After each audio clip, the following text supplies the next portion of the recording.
Hi everyone, welcome to the Memorial Day edition of Bird Talk Sports. We got a big game tonight. Big series, Celtics versus Miami in the Eastern Conference Final. I don't know if I'm surprised or what. I have Jeff Nelson here. He's an NBA scout with the Utah Jazz for Bradford. Mike Muldoon of the Eagle Tribune. He covers the Celtics for us. Guys, let's start out there. First inclinations, Celts, Miami. What do you think, Jeff? Well, I think the Celtics certainly have a chance to beat Miami. I'm not sure they're capable of doing it. I think too many injuries, not having an Avery Bradley to slow down D. Wade. I think that what you're dealing with is a hungry Miami team and a beaten-up Celtic team. But the Celtics do have some advantages. Rondo at the point, KG in the post, and I think you got to give the edge to Doc Rivers in coaching. So it's a good start for them. Mike, same thing. Do the Celtics have a chance? I tend to say no, they don't. All I envision is D. Wade scoring about 45 points against a hobbling Ray Allen. I mean, he made Jrue Holiday, or whatever the heck his name is, Holiday in for the Sixers look like a Hall of Famer. So some of those matchups are just very problematic if you're a Celtic fan. And do we go to, obviously injuries play a role, because a couple of weeks ago I think we felt a lot better about this potentially happening. Bosch healthy. And for the Celtics, technically everyone healthy. Maybe this is a different series. But Avery Bradley seems to be a guy a lot of people are focusing on because, look, we saw the games. He bothered Dwayne Wade. He has a great ability. He's one of the few guys in that league that can play 94 feet, can pick a guy up full court, pressure him all the way up the court, and then continue to stay on his man. And there's not a lot of guys that can do that.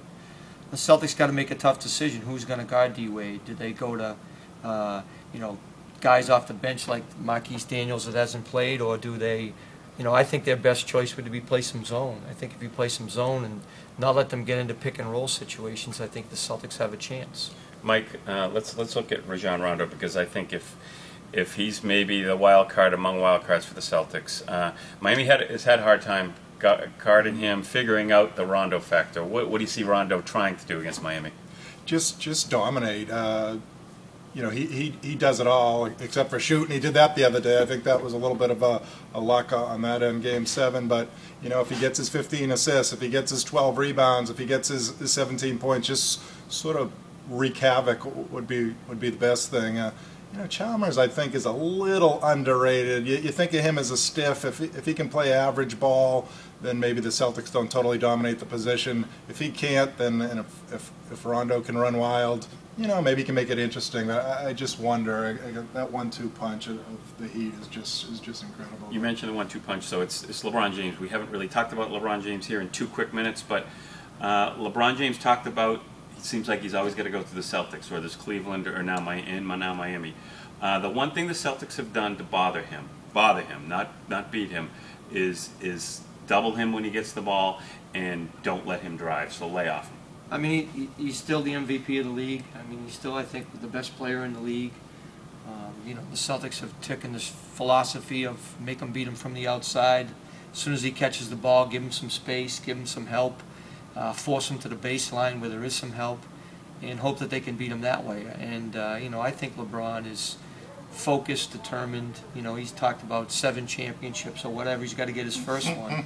So I think he's going to be the best player in the series. I think everybody's going to talk about D. Wade and the matchups that the Celtics are going to have, but I think LeBron will be the difference in the series. If the Celtics steal this series or make it 7 games, because that would be a steal, what's going to happen? You hate to say it, but LeBron's going to choke.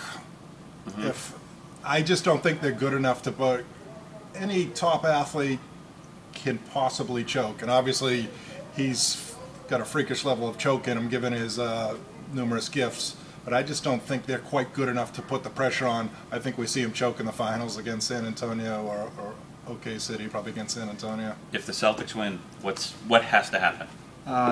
The only way the Celtics can win is they have to win one of the first 2 games. I mean, because if they fall behind 2-0, there's no way they can beat them 4 out of 5.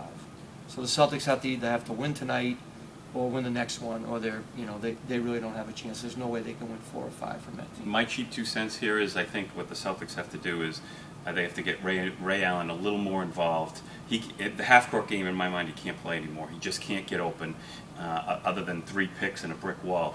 I think the only chance they have is running a little bit giving him a try. If not, then run the offense. But again, it doesn't look good. It looked good a month ago. I really thought the Celtics might. Rondo has to have a tremendous series. I mean, for me, Rondo's either a 10 or a 1. He's either the best player on the floor or he's the worst player. I mean, he's a 10 or a 1. You hope he's a 10 for 3 games and a 7 or 8 for the other 4 or whatever it takes. So I think he's obviously the key for the Celtics. Whatever appears to be the end of an era, it has been a heck of an era.